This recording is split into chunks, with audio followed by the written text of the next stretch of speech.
5 juin 2017, au stade Altela de la Possession à La Réunion.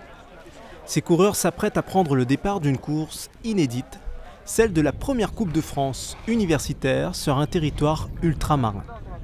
Une initiative du comité régional des sports universitaires qui ne s'attendait pas à réunir autant de monde sur la ligne de départ. L'année précédente, la même compétition en France métropolitaine comptabilisait 80 coureurs. Aujourd'hui, ils sont plus de 330 à avoir répondu présent. Donc au niveau organisation, vous avez la possibilité, vous verrez, de mettre vos affaires dans le camion qui est à droite. Un engouement national, mais pas seulement.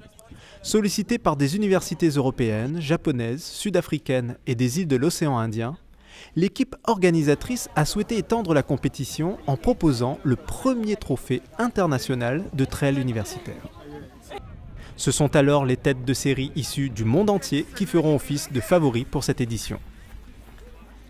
Vous venez d'arriver sur ce site de stade de Altela, donc départ d'ici maintenant 20 minutes exactement de la Coupe de France et du trophée international. Si le défi est de taille pour ses compétiteurs, il l'est aussi pour l'Université de La Réunion en matière d'organisation. Les coureurs ont pu bénéficier d'un encadrement sur mesure dès leur arrivée sur le sol réunionnais.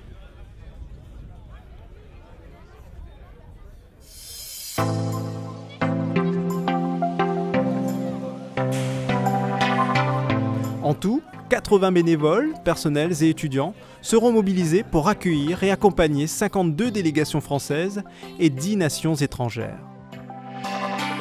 Nous avons eu, dès l'attribution de ce championnat, de suite le soutien de l'Université de La Réunion, mais l'Université de La Réunion dans son ensemble. Des bénévoles étudiants, des bénévoles personnels qui, durant leur temps libre, se sont investis pour amener les étudiants rando, qui se sont levés à 4 heures aujourd'hui pour être bénévoles sur tous les points de la course, afin que l'Université de La Réunion montre à l'ensemble du monde, à l'ensemble de la métropole, que nous aimons accueillir les gens et que nous savons bien le faire.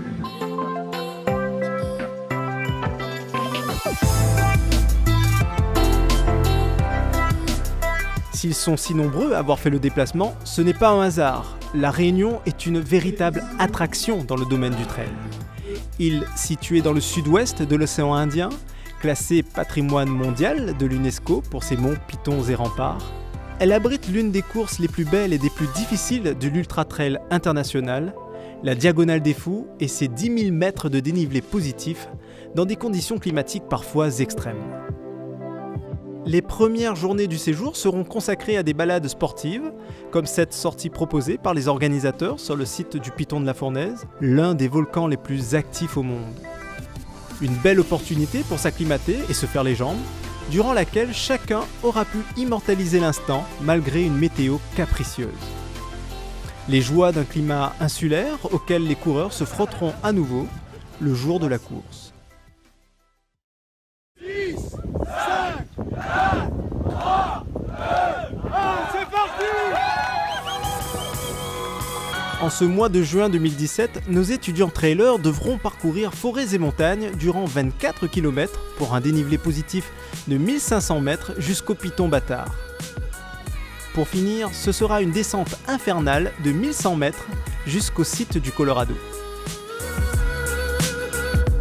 Si sur le papier ces données n'ont pas de quoi effrayer ces sportifs entraînés, ce sont les conditions climatiques qui doivent les préoccuper.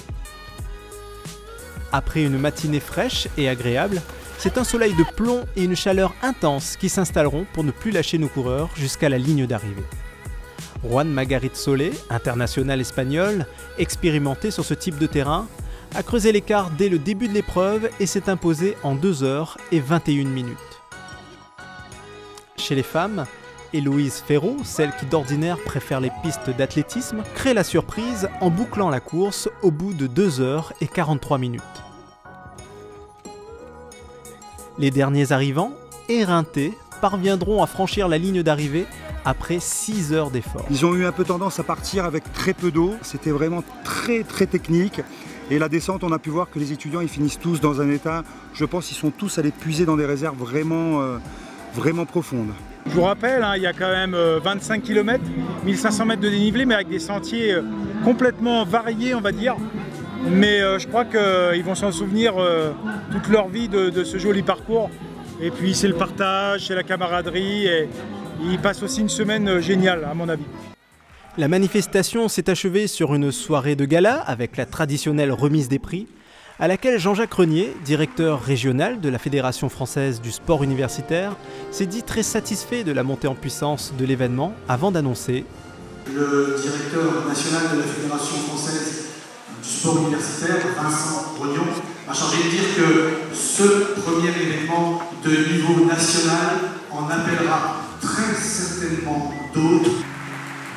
De quoi laisser présager une longue vie aux compétitions nationales, voire internationales de sport U au sein des campus réunionnais. Le SWAPS de la Réunion aura réussi son pari, celui de fédérer les jeunes sportifs des 4 coins de la planète lors d'un événement d'ampleur.